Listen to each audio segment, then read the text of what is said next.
Hi, welcome to this new series, Expert in 7 Minutes, where I will try to make any topic simple and easily understandable for you within 7 minutes. So let's begin. Firstly, I prefer studying anatomy through visualization more than simply just reading through the notes. So I have included lots of diagrams and images in this video for your better understanding.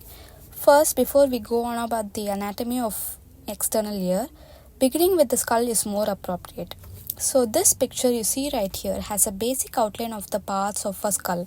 In this session, we are more concerned about the temporal bone. So zooming into this particular bone, it consists of 5 parts. They are squamous, tympanic, styloid, petromastoid and zygomatic. The petromastoid part over here has 2 surfaces.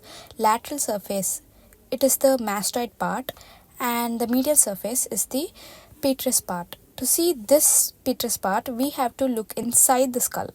This is the petrous part of the temporal bone. If you want to know more about the petrous part of the temporal bone, click here for a quick 2 minutes video. So now that we saw about the skull, let's enter into the main part of the video, the external ear. The external ear has 3 parts: pinna, external auditory canal and tympanic membrane. Pinna is also called as the auricle. A quick go through about the elevations present in the pinna.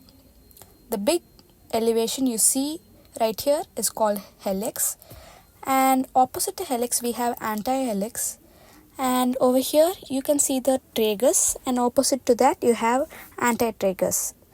So next up we have the depressions of the pinna. The important ones are the concha, which is the biggest depression of the pinna, and triangular fossa, which is located above the concha, is also an important one.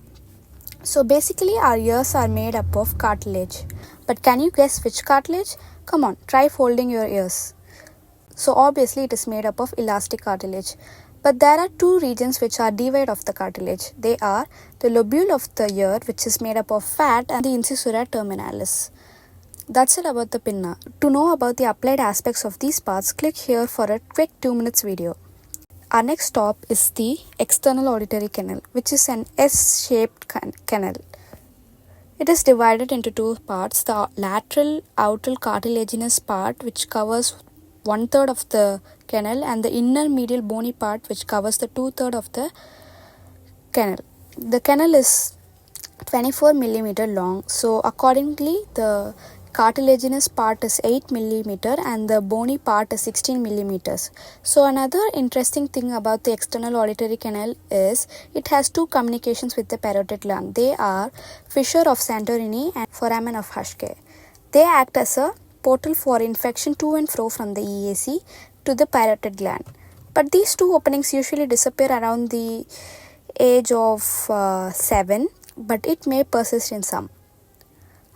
Finally, we have reached the last part of the external ear, that is the tympanic membrane. It is oval in shape and it is obliquely placed at an angle of 45 degrees to the floor of the external auditory canal. Quickly going over the parts of the TM, this is the pars flaccida, and this lower part is called the pars tensa. This part is covered by the annulus, but the pars flaccida isn't. The impression of the handle of malleolus is also seen. This tip right here is known as umbo.